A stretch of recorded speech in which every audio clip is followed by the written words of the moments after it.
ಇದು 2016ರಲ್ಲಿ ಪರಮ ಪೂಜ್ಯರ ದಿವ್ಯ ಸಾನ್ನಿಧ್ಯದಲ್ಲಿ ಹಾಗೂ ಆ ಕಾಲದ ಲೋಕಸಭಾ ಸದಸ್ಯರಾಗಿರ್ತಕ್ಕಂತಹ ಮುದ್ದನಮೇಗೌಡರ ಒಂದು ಉದ್ಘಾಟನೆಯಲ್ಲಿ ಈ ಒಂದು ಟ್ರಸ್ಟ್ ಸ್ಥಾಪನೆ ಆಯಿತು. ಅಂದಿನಿಂದಲೂ ಕೂಡ ಇಂದಿನವರೆಗೂ ಕೂಡ ಸುಮಾರು ಪೋಷಕರು, ಮಹಾಪೋಷಕರು, ಪ್ರಧಾನ ಮಹಾಪೋಷಕರನ್ನ ನಾವು ಮಾಡ್ಕೊಂಡು ಬರ್ತಾ ಇದ್ದೀವಿ.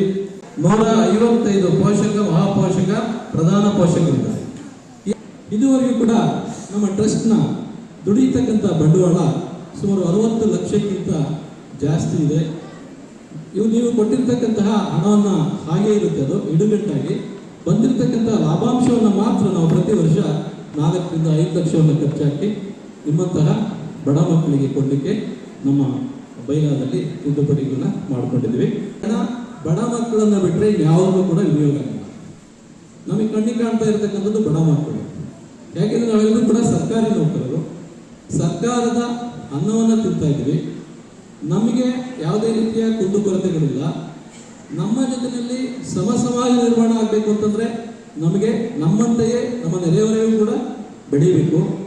ಹಾಗಾಗಿ ಮಕ್ಕಳನ್ನ ಕರೆದು ಅವರಿಗೆ ಪುರಸ್ಕಾರ ಮಾಡ್ತಕ್ಕಂಥದ್ದು, ವಿದ್ಯಾರ್ಥಿ ವೇತನ ಕೊಡ್ತಕ್ಕಂಥದ್ದು, ಹಾಗೆಯೇ ಅವ್ರಿಗೆ ಬೇಕಾಗಿರ್ತಕ್ಕಂತಹ ಸ್ಟಡಿ ಮೆಟೀರಿಯಲ್ ಕೂಡ ಕೊಡ್ತಕ್ಕಂಥ ಕೆಲಸವನ್ನ ಈ ಒಂದು ಟ್ರಸ್ಟ್ನಿಂದ ನಾವು ಮಾಡ್ತಾ ಇದ್ದೀವಿ.